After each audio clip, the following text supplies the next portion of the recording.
Okay, the next thing we want to do is we want in the description field, we want to put in our prayer guidelines, which you all should have a copy of that.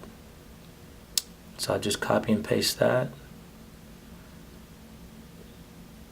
And then let's go here to video call. It's important that you see a green camera that says join meeting.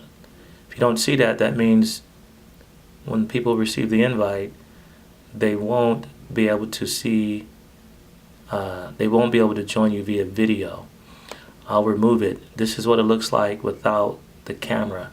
So if you don't see the green camera, that means it won't be set up. Your invite won't have the video feature option attached to it. So you want to click add video call, and then it'll say join meeting, and you'll see the green video call camera.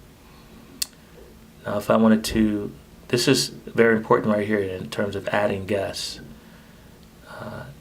The way that you want to invite those who are on your prayer watch is going to be by clicking add, and then either you can type in the names. I'm going to click in Rick, and I'm going to click on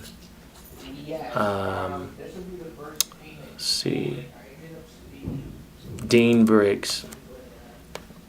So these are the guys that are going to be in my group, Dean and Rick.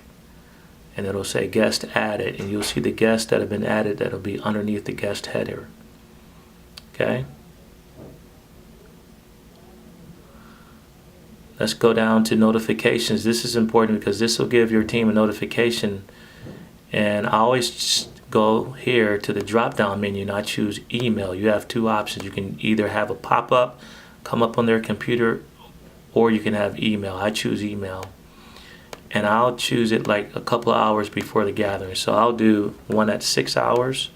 Then I'll do another one. You can just choose add notification, and then you choose email. And I'll do maybe an hour. I'll change it to about an hour before. And maybe, of course, this is over the top. You do one more, and you do 10 minutes before. So you have 3 email notifications for the day for the watch. So just a quick review. We named it Darian's Watched. We've decided it will be Wednesday, January 14th at 11 p.m. It will end at 12 a.m. How do we do that?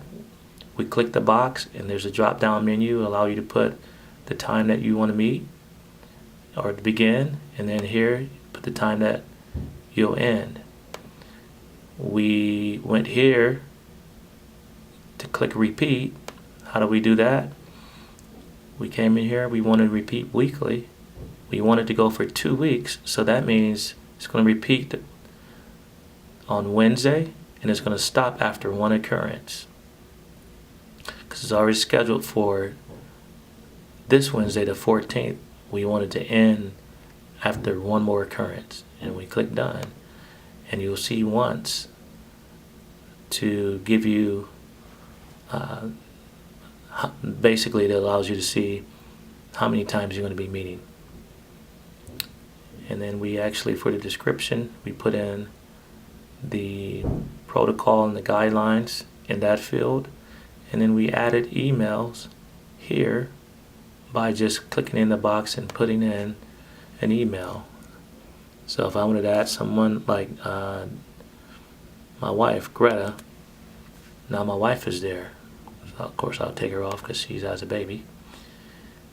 And then we also went here to add notifications, which you just click on add notifications, and you have a drop down menu, email a pop-up, and that's how you do it. Click save here. It's going to ask you, it might get a prompt, just say continue editing, or you can say invite internal guest. Actually, you want to choose invite internal guest. Let me just do this so that everyone knows this is a test. So you click save, invite external guest.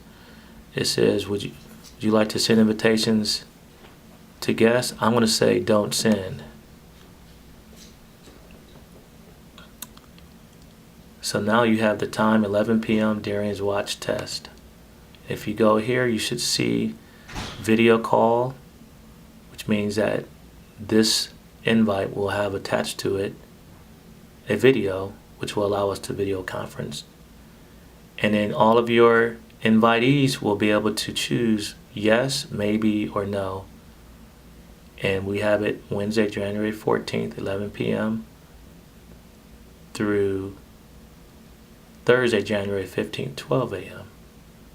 And that is how we set up a calendar invite for Google Hangouts.